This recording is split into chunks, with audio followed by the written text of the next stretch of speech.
கணவன் மனைவி ஒரு ஹோட்டலில் ஐஸ்கிரீம் சாப்பிட உட்கார்ந்தார்கள். என்னங்க, உங்ககிட்ட ஒரு விஷயம் கேட்கணும் போல இருக்கு, கேட்கவா? இதென்ன புதுசா? என்கிட்ட கேட்டா என்கிட்ட பேசுற, கேளு என சிரிச்சான். இல்ல, ஒரு மாசமா சீக்கிரம் வீட்டுக்கு வர்றீங்க, அடிக்கடி வெளியில கூட்டிட்டு போறீங்க, பொண்ணு கூட உட்காந்து பாடம்லாம் சொல்லி கொடுக்குறீங்க, திடீர்னு நம்ம மேல நெருக்கமா மாறிட்டீங்களே, அதான் என்று இழுத்தாள். ஒன்றும் இல்லையே, எப்பவும் போலதான் இருக்கேன். மறைக்காதீங்க, உங்க முகரைய பார்த்தாலே தெரியுது, சொல்லுங்க. என்னத்த சொல்ல? ஏதோ சின்ன வீடு செட் பண்ணிட்டீங்களா? அதை மறைக்கத்தான் இப்படி கொஞ்சுறீங்களா நம்ம கிட்ட? பொடி லூசு என அவன் சிரித்தான்.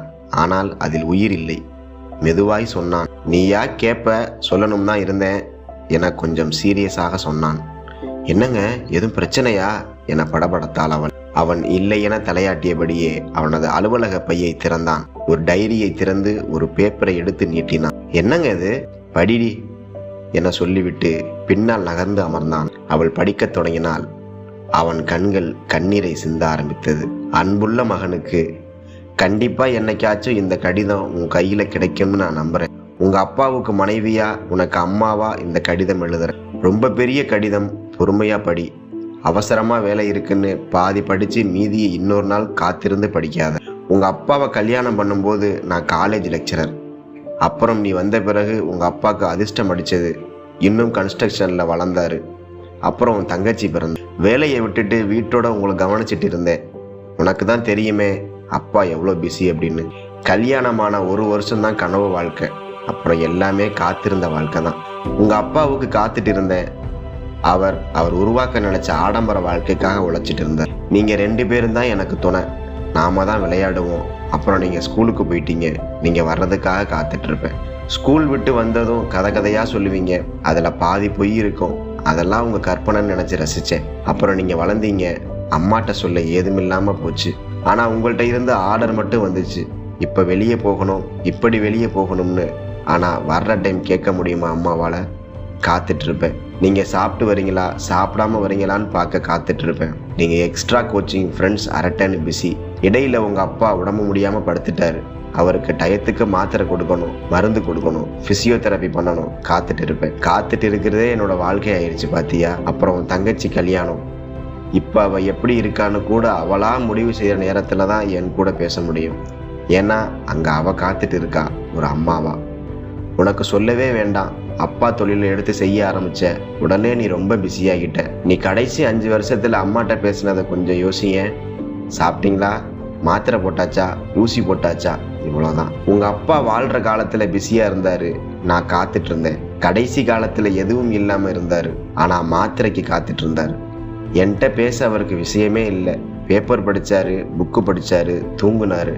ஏன்னா பேச வேண்டிய காலத்துல பேசல, பேச நேரம் இருந்த காலத்துல பேச விஷயம் இல்லை, அனுபவமும் இல்லை. இப்படித்தான் பெரும்பாலான அம்மாக்களோட வாழ்க்கை முடிஞ்சு போகுது. நாம என்னைக்காச்சும் வெளியே போகும்போது அங்க நிறைய அம்மாக்களை பார்ப்பேன்.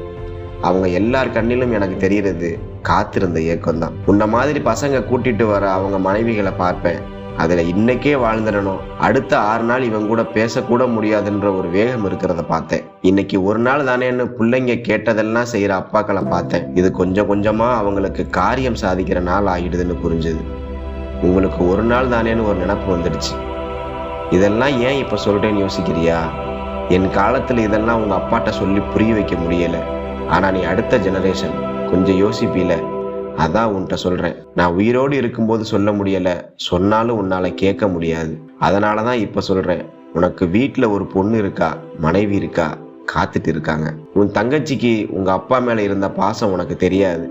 ஆனா அதை அவ வெளிக்காட்டும் போது உங்க அப்பா கட்டில நகர முடியாம இருந்தார். அவர் தான் அப்பான்னு அவ காலேஜுக்கும் ஸ்கூலுக்கும் தெரியாத அளவுக்கு அவர் பிஸி. அப்பா கூட அங்க போகணும், இங்க போகணுங்கிற எந்த ஆசையும் நிறைவேறல. அவ அப்பா கடைசி காலத்துல சும்மா இருந்த போது அவர் பேசினதை அவர் கேட்க முடியல.